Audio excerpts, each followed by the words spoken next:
ఈరోజు ఈ వీడియోలో 10th క్లాస్కి సంబంధించినటువంటి ఫార్మేటివ్ అసెస్మెంట్ అంటే సెల్ఫ్ అసెస్మెంట్ మోడల్ పేపర్ 1 యొక్క షెడ్యూలు, సిలబస్ మరియు ఫిజికల్ సైన్స్లో కొన్ని ఇంపార్టెంట్ కాన్సెప్ట్స్ గురించి డిస్కస్ చేద్దాం.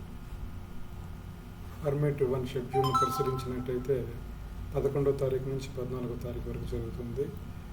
టైమింగ్స్ వచ్చి 10th క్లాస్కి ఉదయం 11 నుంచి 12:15 వరకు, అదేవిధంగా మధ్యాహ్నం అంటే ఆఫ్టర్నూన్ సెషన్లో 2:45 నుంచి 4 గంటల వరకు జరుగుతుంది.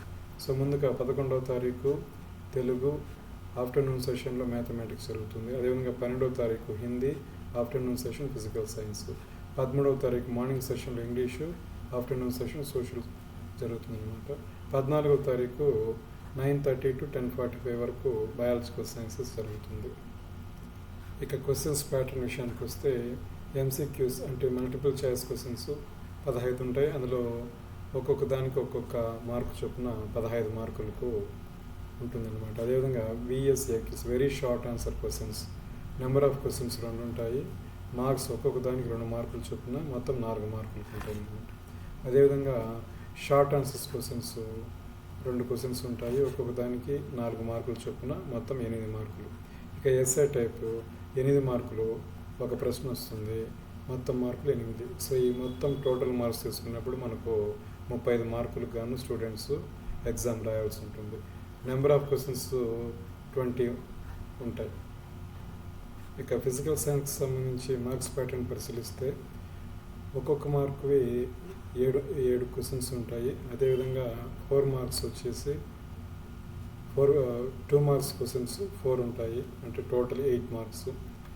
4 మార్క్ క్వశ్చన్స్ మొత్తం 3 ప్రశ్నలు ఉంటాయి, అంటే టోటల్ 12 మార్క్స్.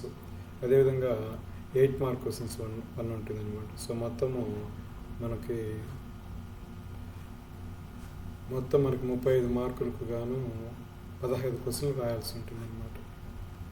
ఇక సిలబస్ విషయానికి వస్తే 10th క్లాస్కి సంబంధించి మొత్తము 3 చాప్టర్లు ఈ ఫార్మేటివ్ ఎగ్జామ్స్కి ప్రిపేర్ కావాల్సి ఉంటుంది. అందులో మొదటిది కెమికల్ రియాక్షన్స్ అండ్ ఈక్వేషన్స్, ఇంకొక చాప్టర్ వచ్చి లైట్ రిఫ్లెక్షన్ అండ్ రిఫ్రాక్షన్, చివరి chapter acids bases and salts. అంటే ఫస్ట్ చాప్టరు టెక్స్ట్ బుక్ ప్రకారం 9th చాప్టరు, తర్వాత 2nd చాప్టర్. సో ఈ 3 చాప్టర్స్ నుంచి కూడా ప్రతి ఒక్క విద్యార్థి కూడా పూర్తిగా తర్ఫీదు పొందవలసి ఉంటుంది. సో ఇప్పుడు మనము ఫిజికల్ సైన్స్ సంబంధించి కొన్ని ముఖ్యమైన కాన్సెప్ట్స్ ఫార్మేటివ్ అసెస్మెంట్కి సంబంధించి కొన్ని కాన్సెప్ట్స్ మీకు ఎక్స్ప్లెయిన్ చేస్తాను. మనకు ఫార్మేటివ్ అసెస్మెంట్లో ముఖ్యంగా 1 మార్క్ క్వశ్చన్స్లో ఎక్కువగా అడిగేటువంటి క్వశ్చన్ ఏదిరా అంటే సెల్సియస్ నుంచి కెల్విన్స్కి మార్చడము, లేదా కెల్విన్ నుంచి సెల్సియస్కి మార్చడం. So to convert Celsius to kelvins మనం సింపుల్గా ఈ ఫార్ములా ద్వారా మనము ఆన్సర్ రాబట్టవచ్చు అన్నమాట. అది ఏం ఫార్ములా అంటే kelvin is equal to Celsius plus 273. For example 0 degrees Celsius నుంచి మనం కెల్విన్స్కి మార్చాలనుకుంటే 0 degrees ప్లస్ 273ని మనం యాడ్ చేసినాం అనుకోండి, ఆ వచ్చేటువంటి వాల్యూనే మనకు 273 కెల్విన్స్ అన్నమాట. ఇంకొక ఎగ్జాంపుల్ చూడండి, 25 degrees సెల్సియస్. దీన్ని మనం కెల్విన్స్లోకి మార్చాలంటే ఈ 25కు మనం ఎంత కలపాలి, 273. సో 298 కెల్విన్స్ అన్నమాట. సో ఇక్కడ కొంచెం డిఫికల్టీ లెవెల్ అని ఆలోచిస్తే మైనస్ వాల్యూస్లో వచ్చినప్పుడు ఎట్లా యాడ్ చేయాలి మనము. సో -10 ప్లస్ 273 అంటే 273 నుంచి మనము 10 సబ్ట్రాక్ట్ చేసినాం అనుకోండి, ఇప్పుడు మనకు కావాల్సినటువంటి వాల్యూ 263 కెల్విన్స్ వస్తాయి. ఇప్పుడు మీరు -25 degrees సెల్సియస్కి గాను ఎన్ని కెల్విన్స్ వస్తాయో మీరు కామెంట్లో రాసి పెట్టండి. అదేవిధంగా ఒక ముఖ్యమైనటువంటి నోట్ ఏమంటే kelvins does not use the degree symbol. ఇప్పుడు చూడండి, మనము డిగ్రీ సెల్సియస్కి అయితే డిగ్రీ అనేటువంటిది మనం సింబల్ చూపిస్తాం. అదే కెల్విన్స్ రాసేటప్పుడు జస్ట్ మనము సింపుల్గా కే అని రాయాలి. ఇక్కడ ఎటువంటి డిగ్రీ సింబల్ను మనము చూపించకూడదు అనమాట. 10th క్లాస్కి సంబంధించి చాలా ఎగ్జామ్స్లో ఈ విభాగం నుంచి మనకు ఖచ్చితంగా 1 మార్కు ప్రశ్న చాలాసార్లు వచ్చింది. సో మీరు కొన్ని వాల్యూస్ మీరే చేసుకునేసి కొంత ప్రాక్టీస్ చేస్తే దీని మీద పట్టు సాధించవచ్చు. ఇప్పుడు మీకు ఒక టేబుల్ చూపిస్తాను, చూడండి. ఈ టేబుల్ కొద్దిగా పరిశీలించండి. ఒకవైపు సెల్సియస్ అంటే డిగ్రీ సెల్సియస్ ఇచ్చాడు, మరొక వైపు కెల్విన్. ఇక్కడ 223.15 అంటే ఇప్పుడు ఎగ్జాక్ట్ వాల్యూ తీసుకున్నాడు అన్నమాట.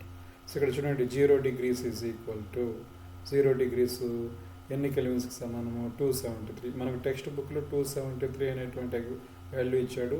యాక్చువల్ ఎగ్జాక్ట్ వాల్యూ వచ్చి 273.15. ఈ 0.15 మనం కన్సిడర్ చేయం, జస్ట్ 273 మాత్రము మనము తీసుకుంటాం అనమాట. సో దాని ప్రకారము మీరు ఈ టేబుల్ని పరిశీలించినట్లయితే -50 degrees సెల్సియస్కు 223 అంటే 273లో నుంచి మనం 50 లెస్ చేస్తే ఈ వాల్యూ వస్తుంది. అదేవిధంగా ప్లస్ వాల్యూస్ చూడండి, ఇక్కడ 273కి అన్నీ కూడా ఈ వాల్యూస్ యాడ్ చేస్తే మనకు కావాల్సినటువంటి కెల్విన్ వాల్యూస్ వస్తాయి. మీకు కావాల్సింటే ఈ వీడియోను కాస్త పాస్ చేసి దీన్ని స్క్రీన్ షాట్ తీసుకోండి. మీరు సెల్సియస్లో రాసుకొని తర్వాత కెల్విన్స్లోకి మార్చే ప్రయత్నం చేయండి. ఇప్పుడు జరగబోయేటువంటి ఫార్మేటివ్ అసెస్మెంట్ 1లో ఖచ్చితంగా ఈ విభాగం నుంచి ఒక ప్రశ్నను మనం ఎక్స్పెక్ట్ చేయొచ్చు అనమాట. కాబట్టి స్టూడెంట్స్ అందరూ కూడా దీని మీద కాస్త ఫోకస్ పెట్టి కొంత ప్రాక్టీస్ చేస్తే మీరు ఖచ్చితంగా 1 మార్క్ సాధించవచ్చు. మరొక ముఖ్యమైనటువంటి కాన్సెప్ట్ ఏదైనా అంటే న్యూట్రలైజేషన్ రియాక్షన్. ఈ సాల్ట్ ఫార్మేషన్ అంటే న్యూట్రలైజేషన్ రియాక్షన్ గురించి ఇప్పుడు కాసేపు చెప్పుకుందాం. సో న్యూట్రలైజేషన్ రియాక్షన్ అనేది యాసిడ్ బేస్ ఈ రెండు కలిసినప్పుడు మనకు సాల్ట్ మరియు వాటర్ ఫామ్ అవుతుంది అనమాట. When acid reacts with base it forms salt and water. దీన్ని సింపుల్గా మనము మీకు ఎగ్జామ్లో గుర్తుపెట్టుకునేదానికి సింపుల్గా ఇది గుర్తుపెట్టుకోండి. A+B is equal to S+W. ఇక్కడ A అంటే యాసిడ్, B అంటే బేస్, S అంటే సాల్ట్, W అంటే వాటర్. ఈ విధంగా మీరు సింపుల్గా A+B is equal to S+W ఇది గుర్తుపెట్టుకున్నారనుకోండి, మీరు సెంటెన్స్ ఫామ్ కూడా మీరు ఎగ్జామ్లో రాసేయచ్చు. ఎలా?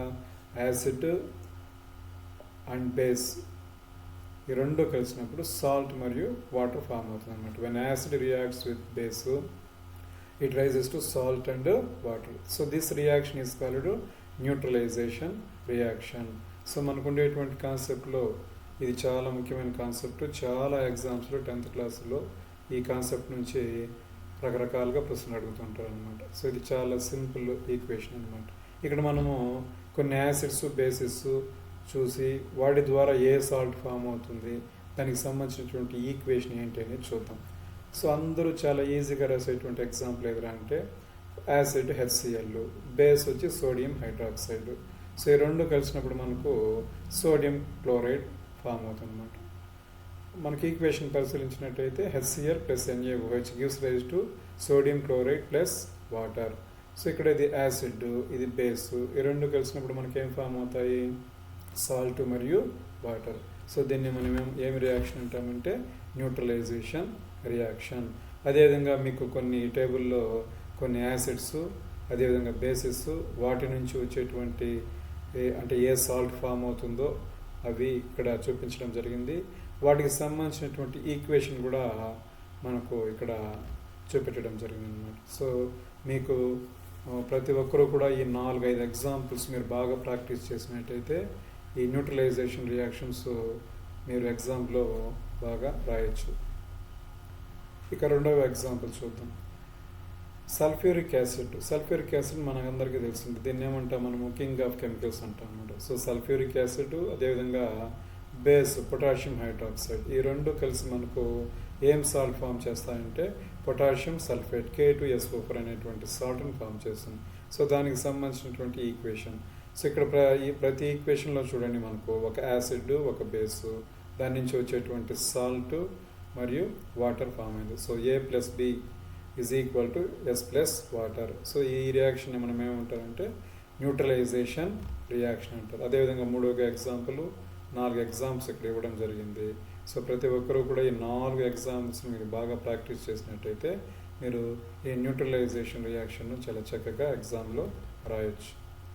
Next concept reaction of metallic oxides with acid.